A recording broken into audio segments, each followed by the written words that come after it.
Usted ha dedicado parte de su obra escrita, que yo me atrevería a calificar de muy interesante desde el punto de vista científico y curiosísima desde el punto de vista humano. Digo que ha dedicado parte de su obra escrita a descubrir lo que decían los latinos, que no hay nada nuevo bajo el sol. Es decir, que algunos inventos que hoy día se consideran de nueva factura, pues no son tan nuevos como parecen, sino que existían en la antigüedad. ¿Podría hablarnos de alguno de esos casos? Pues sí, evidentemente la historia de la tecnología, a la cual en parte yo me dedico, sobre todo en los siglos XVI y XVII, pues trata precisamente de recuperar la historia de los objetos y demostrar a través de documentos o de fuentes de otro tipo cómo han evolucionado hasta los actuales. Y podemos poner un ejemplo muy sencillo que todo el mundo conoce, que es el automóvil. El automóvil, pues la idea general es que es un objeto actual, que ha nacido en esta época tal cual. Pues bien, aunque la invención es de finales del siglo XIX, uno de sus elementos esenciales, sin el cual el automóvil no podría funcionar, es el motor de explosión. Y dejando aparte la combustión, el cilindro, los pistones, las bielas, el cigüeñal, todo ello proviene ni más ni menos que de época griega, clásica y de época romana. Es decir, el invento de la bomba de Tesibio, bomba hidráulica que servía para elevar el agua, tenía todos estos elementos. Y si alguien va al Museo Arqueológico de Madrid, por ejemplo, y ve una bomba que hay allí romana y la compara con un motor de su coche, podrá ver qué parecidos son. Es curioso porque el automóvil se hizo así, con cilindros, pistones y eso. El motor de explosión, quiero decir, se hizo así, precisamente porque ya existía una tecnología de siglos que se había desarrollado a través de muchos inventos e inventores, de los cuales muchos españoles, entre ellos pues uno que estuvo en Valladolid instalando un tipo de bomba de este tipo, que fue Pedro de Zubiaurre, en el siglo XVI, en el Pisuerga, que fue uno de los grandes inventores que perfeccionó ese tipo de cilindro con pistón, que ahora lo vemos en el automóvil y en muchas máquinas actuales más. Es un ejemplo. Efectivamente. El siglo XIX es un siglo de muchísimos inventos y de muchas patentes. En el XIX parece que los inventores tenían una carrera declarada para inscribir su patente. Anteriormente al XIX, ¿dónde se inscribían esas patentes? Porque usted ha descubierto que muchas de esas patentes están en el archivo de Simancas, por ejemplo. Sí. A partir del siglo XIX se crean los registros de invención, de patentes de invención, pero que ahora conocemos. Pero antes, ya desde el siglo XV, en Italia, en la ciudad de Venecia y en la ciudad de Florencia, ciudades de Estado, tenían sus propios sistemas de patentes. Lo que se desconocía hasta hace muy pocos años es que en España fue la primera nación como gran extensión, no una república, una ciudad, sino un estado. Que impulsó lo que se llamaba entonces privilegios por invención, que consistía en dar a un inventor una seguridad jurídica de que no le podrían copiar este invento. Y esto pues es lo que el precedente de las actuales patentes de invención, porque tiene la misma estructura jurídica. Como dijo usted antes, pues no hay nada nuevo bajo el sol. En realidad cambian un poco las formas, pero evidentemente esas patentes empezaron en el siglo XV. Y se conservan en muchos archivos españoles, el archivo de Simancas sobre todo, porque hacían tres copias. Una era para el inventor, otra era para la administración, para los trámites, y otra quedaba depositada con mucha anticipación histórica, con mucha visión, en el archivo de la corona. Y gracias a eso, pues ahora se han podido estudiar con cierta dificultad porque están mezcladas con una gran cantidad de documentos muy dispersas, pero actualmente, pues con la ayuda de los archiveros, evidentemente, y de los conservadores de museos, pues se ha permitido sacar un gran volumen de patentes del siglo XVI en España, que aparte de ser pues de las primeras, desde 1478, el volumen, aunque no hemos todavía llegado a descubrir todas, es superior al de los países vecinos, como Francia e Inglaterra, que tienen ya estudiadas sus patentes. Parece que el invento está relacionado con el poder y que el poder, digamos, que fomenta ese tipo de invenciones si le son favorables o si le permiten desarrollar su propia capacidad de poder. ¿Eso, sobre todo en el Renacimiento, es así? Es así, evidentemente ha sido siempre así. Donde no hay cañones es muy evidente que no puede haber poder. Pero el cañón forma parte de una tecnología, que fundición, trabajo al torno, etcétera. Es decir, si no hay esa tecnología no hay poder. Pero el poder eso es lo inmediato, el poder militar. Pero ahí detrás, pues si no hay estructuras, pues de carreteras o de caminos, etcétera, no hay posibilidad de mantener un imperio, como lo mantenía España. Y España lo mantuvo precisamente porque tenía esa tecnología, bien sea importada al principio de Italia, o después fue una tecnología propia a través precisamente de inventores españoles que fueron patentando nuevos instrumentos, nuevos aparatos en todos los campos de lo que entonces era la tecnología.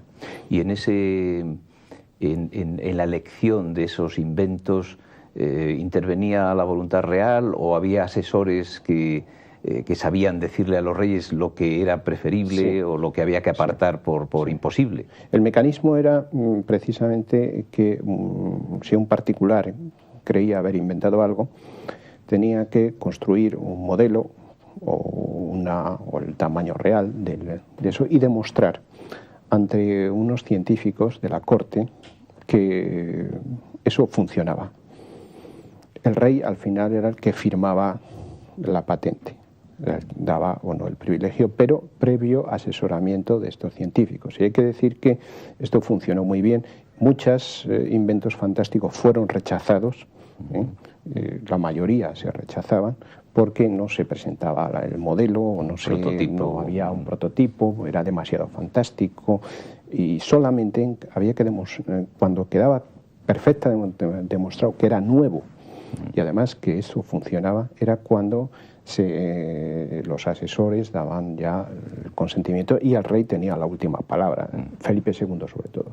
Felipe II tiene en el margen de los memoriales que dan los asesores, dice hágase, no se haga. Incluso el rey a veces en su mano ha dado instrucciones, si esto se hiciese de esta otra forma a lo mejor funcionaba mejor. O sea que tenía él su idea. Tenía su propia idea de las invenciones. Su propia idea de las invenciones. ¿No? Esto es curioso. Solo se dio con Felipe II, ¿no? Los otros reyes, los Austrias, no intervinieron en el proceso. Parece que la figura del inventor está siempre como ligada a una cierta enajenación, es decir, al inventor se le pone un poco como loco. ¿Hay un perfil del inventor o realmente no? ¿O anticipado a su tiempo? Yo creo que no, hay de todo, evidentemente. El inventor serio, el que digo yo que ha pasado todas las pruebas a través de los asesores, el que decía antes, este es una persona que, no digo con conocimientos sólidos, que a veces no lo tenían, incluso algunos no sabían ni escribir, pero que sabía lo que hacía, o sea, y que además tenía un fin económico muchas veces, también de prestigio dentro de la sociedad, pero igual que ahora, pues finalidad económica. Había nobles, por ejemplo Álvaro de Bazán, tiene patentes de invención muy importantes en la náutica, pues Pedro Juan de Lastanosa o Jerónimo de Ayán, que eran nobles, había clérigos, militares y bueno, y gente que incluso no sabía escribir, o sea, un perfil, el loco sí que existía, pero eso normalmente no pasaba de los trámites. De los primeros trámites. Si quiere usted, pues hablamos de alguno de los locos, porque verdaderamente son cosas muy curiosas, pues sí, pero no pasaron los trámites. ¿Algún loco así eximio? Pues locos eximios, por ejemplo, un tal Hernán Ruiz de Rozas, de Espinosa de los Monteros, que más que loco, pues era un personaje arriesgadísimo, porque le dijo, presentó su privilegio de invención para un equipo de buceo, para estar sumergido bajo el agua indefinidamente. Y debía estar tan seguro de que eso funcionaba, que le dijo al rey que le corten la cabeza en caso de que eso no funcione. Es decir, este era un personaje muy arriesgado porque, entre otras hazañas, pues había colocado la bola y la cruz en el chapitel más alto del Escorial sin andamios. O sea que debía ser, pues se le cortaba la cabeza, no pasaba nada. No, lo que está claro es que el aparato no funcionó, no le dieron la patente y tampoco le cortaron la cabeza, o sea que se le conoce todavía algún intento posterior. El chantaje no conocemos ningún intento posterior, pero vamos, creo que ese tipo de chantajes no existían, pero hay otros casos de locos que se podrían relatar, pero en fin, sería largo. Hablando del tema del buceo, usted escribe en uno de sus trabajos que en agosto de 1602 y ante el rey Felipe III se prueba un equipo de buceo en el río de Valladolid, en el Pisuerga. Cuéntenos un poco esa historia. Sí, bien, pues habría que hablar de un poco del personaje que hizo posible esa primera inmersión del mundo, que fue Jerónimo de Allanz. Jerónimo de Allanz es un noble de origen navarro que, entre otras cualidades, tenía de ser un fortachón. Era capaz de doblar lanzas de los enemigos con la mano, hacer lechuguillas, estos cuellos, con 2 dedos de un plato de metal. Era, bueno, un elemento que parece, le llamaban el Hércules español. Lope de Vega se lo dice, por ejemplo.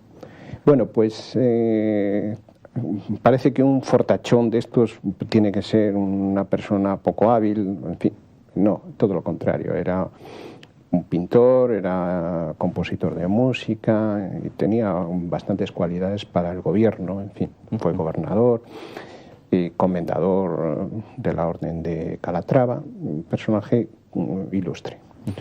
Y entre sus cualidades estaba la de invención. Y una de ellas precisamente fue la definitiva solución del equipo de buceo de una persona que pueda estar debajo del agua indefinidamente.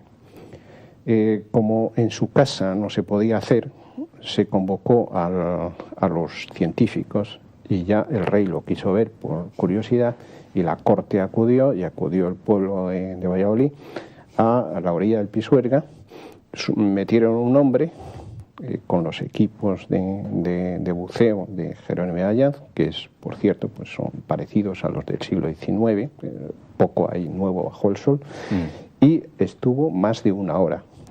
El rey, aburrido, le debió decir que saliese ya, se podían comunicar a través de tubos que él había inventado también, y salió pues diciendo que podía estar allí por tiempo indefinido hasta que la hambre y la sed, como decía, pues le abatiese, ¿no? Pero no el agua. Ya. Es curioso. ¿Y ese sistema de bombeo era el de buceo? Tenía unas válvulas de aspiración y de impulsión, en fin, y luego pues unos fuelles. Es lo diferente, en lugar de compresores, pues unos fuelles que le administraban el aire desde arriba. Respirar. De arriba, incluso pues tenía unas vejigas de aire pues que le permitían cierto volumen de aire en caso de que fallasen los fuelles. Así fue. Otro invento de Allanz es la máquina de vapor. Sí. Por curioso que sea. Sí. Efectivamente, pues la máquina de vapor hasta entonces se conocían eolipilas, es decir, unas esferas de cobre huecas que daban vueltas o salía el vapor y se hacían pues cosas de magia con ellos. A nadie se le había ocurrido utilizar el vapor para un uso industrial, por ejemplo, para desaguar el agua de las minas, que era uno de los graves problemas de los mineros, tanto en España como en América, en otras partes. Este fue el primero que construyó, patentó las dos cosas e hizo funcionar una máquina de vapor a base de fuego, de una bola de fuego, con dos depósitos de presión que permitía elevar el agua continuamente y desaguar una mina. El primero, en 1606. La primera patente que se creía hasta ahora era de 1702, de Thomas Avery en Inglaterra. No, este es casi un siglo antes. Casi un siglo antes en España. Esto es una cosa nueva que se ha permitido descubrir gracias a este sistema de patentes que existía en España. Bueno, esto tiene una repercusión en la historia de la tecnología muy grande porque cambia totalmente el sentido de la discusión de quién había inventado la máquina de vapor, que si los franceses, Papin, que si los ingleses, que si Blasco de Garay, que era otro español, que creía que se había inventado un barco de vapor, que fue una conmoción en aquel momento, pero que finalmente resuelve la cuestión. Esperemos, no sé si de forma definitiva, a lo mejor aparecen nuevos documentos, pero de momento es la primera patente de este tipo de máquina tan importante por la revolución industrial. ¿Y él se basaba en algunas experiencias anteriores, pero su aplicación? Sí, se basaban en las experiencias de las eolipilas, que desde los griegos ya, ya había máquinas que daban vueltecitas a base de vapor, pero este lo hizo una aplicación industrial. Una aplicación industrial, sí. Cuando uno iba a Madrid antes, por carretera, pues yo recuerdo que nuestros padres decían, mira, esos son las piedras de Juanelo. Juanelo parece que fue un inventor del siglo del que estamos hablando y de pronto usted descubre que muchas de las cosas que se le aplicaban no eran de él. Bien, han descubierto también otras personas que las cosas que se decía de máquinas de Juanelo o instrumentos de Juanelo no eran de él, pero vamos. Tenía tal fama este Juanelo Turriano, que es un personaje de origen italiano, pero asentado en la corte española de Carlos V y Felipe II, que a partir de su muerte, todo lo que era maravilloso, extraordinario, se decía que era de Juanelo. Entonces seguramente esas piedras, que yo no las conozco, pues debían ser demasiado grandes y entonces se pensaba que era pues quizá un artificio de él. Igual que en Valladolid existió hasta el siglo XIX un lugar que se llamaba lugar de ingenio o artificio de Juanelo y que en realidad eran unas bombas de agua que hizo un tal Pedro de Zubiaurre cuando la corte estaba en Valladolid a principios del siglo XVII para elevar el agua al palacio de entonces del rey Felipe III. Y esto funcionó perfectamente y a partir de ahí ya pues se pensó que eso era de Juanelo. Se le aplicó inmediatamente. Sí. Como el huevo de Juanelo, que dicen en México, en lugar de huevo de Colón. O sea que Juanelo como Juanelo, pues todavía en algunos lugares de Hispanoamérica pues se halló el dicho del huevo de Juanelo. Usted ha estudiado también la obra de otro inventor importante, que es Lastanosa. Sí. ¿Qué características tiene su obra y por qué es importante? ¿Cuáles son Lastanosa era totalmente desconocido. Es como Jerónimo de Ayaz y Juanelo era conocido. Entonces, la obra de Lastanosa, lo que fue un científico e ingeniero de origen aragonés, que estuvo en Italia en contacto con científicos italianos y en el norte también. Y lo que hizo, sobre todo, pues aparte de ser asesor del rey en materia de máquinas, era uno de los que examinaban las máquinas que se inventaban, pues fue recopilar, por orden del rey, pues todos los inventos, todas las máquinas, ingenios, sobre todo relacionadas con el agua, con la hidráulica, que entonces se conseguía. Entonces lo recopiló en un monumental manuscrito, que se conserva una copia en la Biblioteca Nacional, pero esto ha tenido pues una historia un poco complicada, puesto que aparece como una portada posterior este manuscrito, atribuida también a Juanelo. Entonces se llama Los 21 libros de los ingenios y máquinas de Juanelo. A partir de ahí, lo curioso es que no puede ser de Juanelo, porque Juanelo casi ni sabía hablar castellano. Está escrito por un aragonés a través de lo que él expresa, los giros, las palabras que expresa y los lugares que cita. Y bien, la documentación que yo he manejado pues demuestra que es de Pedro Juan de Lastanosa, que era precisamente por encargo del rey, recopiló todos estos instrumentos, lo dejó murió sin poderlo terminar, la obra está incompleta, sin poder firmar y sin poder hacer un prólogo, con lo cual pues en siglos posteriores eso se aplicó a Juanelo y hasta ahora incluso pues se sigue diciendo que es de Juanelo o anónimo, pero en fin, la realidad es que es de este gran escritor, en fin, otro gran personaje de la época de Felipe II. Y científico, ¿no? Científico, en fin. Porque esos 21 libros que son 21 capítulos. Que simplemente son en realidad capítulos, son, ¿no? Capítulos. Pero muchos de los inventos se siguen hoy día admirando, es decir, que se sigue publicando el libro o se han hecho... El libro pues se ha publicado en Facsímil, lamentablemente no se ha recogido la autoría de Pedro Juan de Lastanosa, aunque pues yo tengo escrito otros libros en los cuales pues se recoge se reclama la autoría.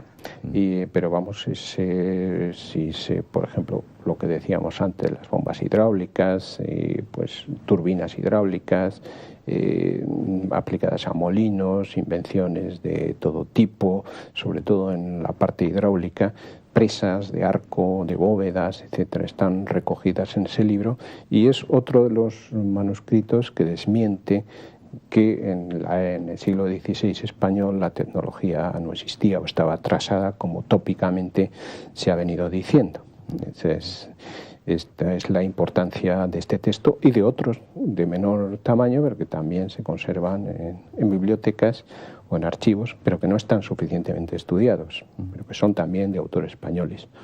O sea, que no es único. ¿Y de esta zona, por ejemplo, de Castilla y León? De Castilla y León, ¿se podría hablar un poco de...? Podemos hablar de un personaje medinense muy curioso, que es Francisco Lobato, un personaje del siglo XVI, que esta vez no es ni noble ni resalta particularmente por otras cualidades.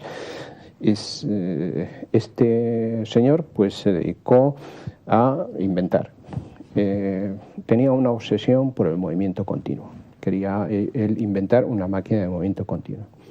Entonces eso no era una herejía, porque no se había demostrado que el movimiento continuo no se pudiese hacer.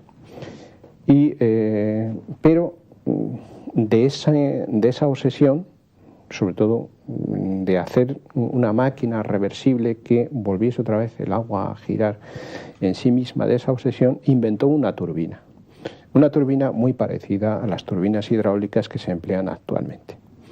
Hemos tenido la suerte de que el personaje escribiese todo lo que iba inventando para sí, como él dice, o para que sepan sus hijos que yo me he gastado el dinero no en mujeres, sino en invenciones. Muy edificante. Entonces, esto realmente está recogido, fue recogido y ha llegado hasta nosotros pues casualmente.